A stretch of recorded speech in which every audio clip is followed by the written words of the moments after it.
Coucou tout le monde, aujourd'hui je vous retrouve pour une nouvelle vidéo, je suis trop contente de vous la faire. Aujourd'hui je vais vous retrouver pour une vidéo que vous m'avez demandé, je vous avais proposé si vous voulez que je vous la fasse et du coup vous m'avez dit ça serait assez intéressant et en fait j'en ai pas vu sur YouTube et du coup je me dis que ça peut intéresser pas mal de personnes. Comme vous avez vu dans le titre, aujourd'hui je vais vous parler du bac pro ASSP, notamment de la seconde, car je l'ai faite cette année et du coup je vais vous en parler. Je vais vous donner pas mal d'infos, donc qu'est-ce que le bac pro ASSP, quel métier vous pouvez faire après, le niveau de difficulté de la seconde, on va parler des stages, enfin on va parler pas mal de choses. Donc du coup si ça vous intéresse, je vous laisse avec la suite de la vidéo. Bon visionnage tout le monde. Je vais commencer par définir le bac pro ASSP, qu'est-ce que c'est.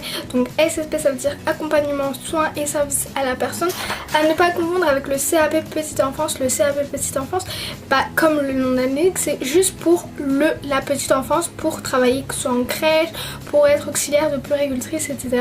C'est un bac qui se déroule en 2 ans, contrairement au bac pro ASSP qui se déroule en 3 ans. Du coup, quel métier nous pouvons faire après ce bac?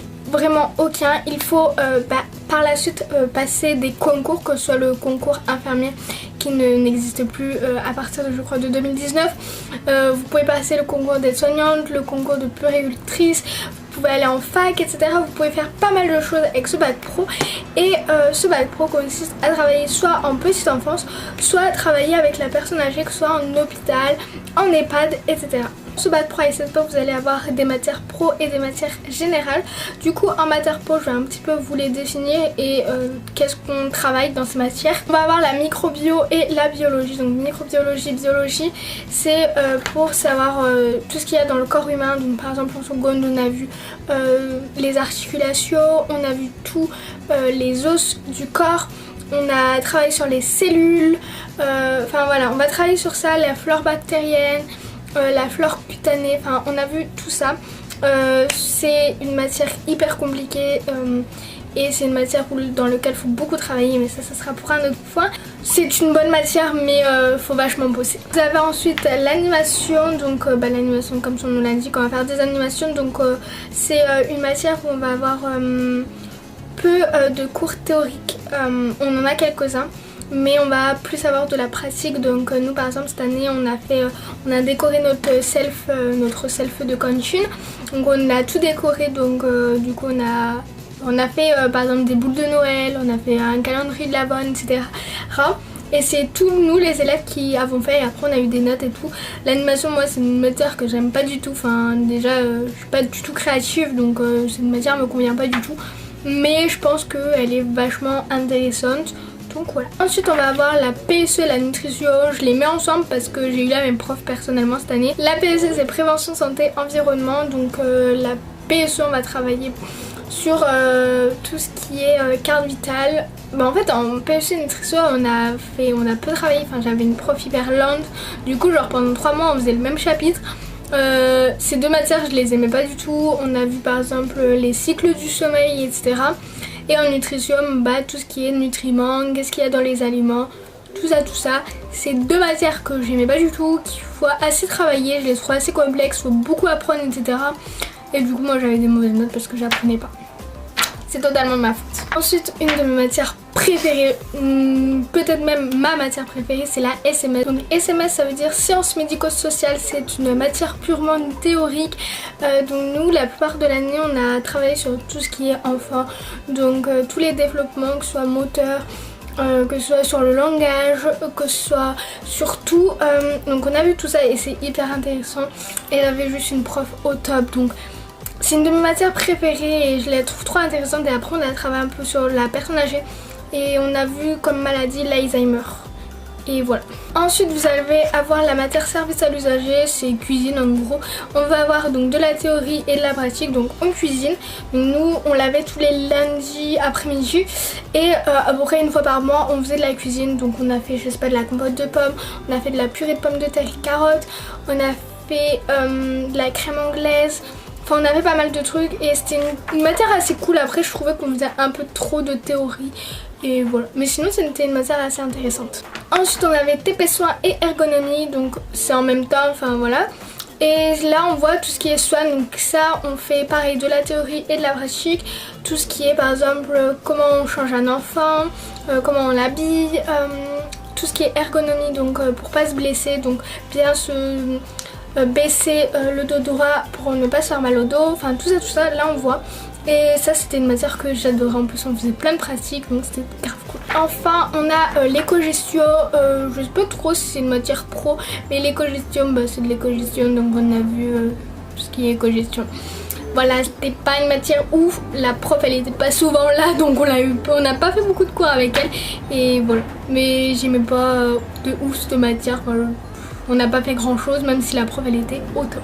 Et donc pour les matières générales on retrouve le français, l'histoire géo, les maths, la physique, le PS, art appliqué, donc c'est comme l'art plastique mais ça s'appelle art appliqué. Et en langue on avait anglais et on n'avait pas de deuxième langue, donc ni espagnol ni italien. Je trouvais ça un peu dommage, mais c'est comme ça. Et là je vais vous parler un peu des différences entre la générale et les pros, parce que j'ai des copines en générale et du coup je vais vous en parler un petit peu. La première différence qui va avec mon deuxième point, c'est on a, je pense, moins de travail qu'en général. C'est vrai que les profs, j'avais presque aucun prof qui nous donnait des devoirs.